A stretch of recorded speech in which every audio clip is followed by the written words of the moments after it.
This is really unfortunate. So the young woman found dead in a hotel in Gwarinpa, Abuja, has been identified to be a lady called Tessie from Benue State. Her full name is given to be Alade Ofiko Johnson, and it is believed that Tessie used to stay in Makurdi up until 2024, where she moved to Abuja. Now, it's unclear what she did as a job in Abuja, and it's unclear how she ended up dead in the hotel in Gwarinpa, except for the fact that on the 16th of June 2025, she lodged into that hotel with a man that is yet to be identified. And a few hours later, the hotel receptionists and workers observed the man leaving. And it is believed it was in that moment they went to check on his guest, because they were aware he came in with a young lady. When they saw him leave, they went into the room and saw Tessie in an unusual position with her both hands tied behind her back while kneeling on the ground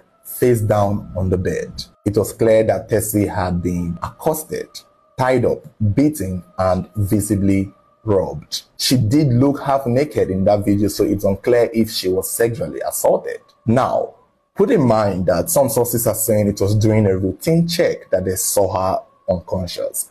Other sources claim that it was immediately the hotel spot the man leave that they went to check on her. Before they could get to the man, he was gone with the wind. Either way, report has it that she was found unconscious, and efforts to revive her through medical personnel did not prove successful, and they confirmed her dead. Some people are saying that if she had gotten quick medical attention, she had a fighting chance, because the extent to what may look like the cause of her unconsciousness did not seem out of the ordinary. There was no visible injury, there was no stabbing, there was no gunshots.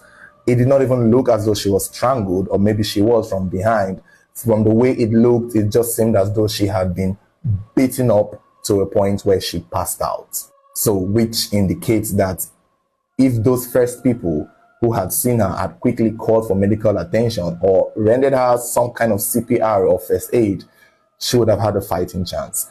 In the video circulating, which I may not show, you could hear the first respondent, the first people who came to film her, talk about turning her face over and also talk about seeing if they could do something. But one of them did say not to touch her and avoid touching her, because clearly this is now a crime scene. And obviously touching her with the intention to help her would basically mean contaminating crime scene, which in my opinion, I don't know. Other than fingerprints, which we know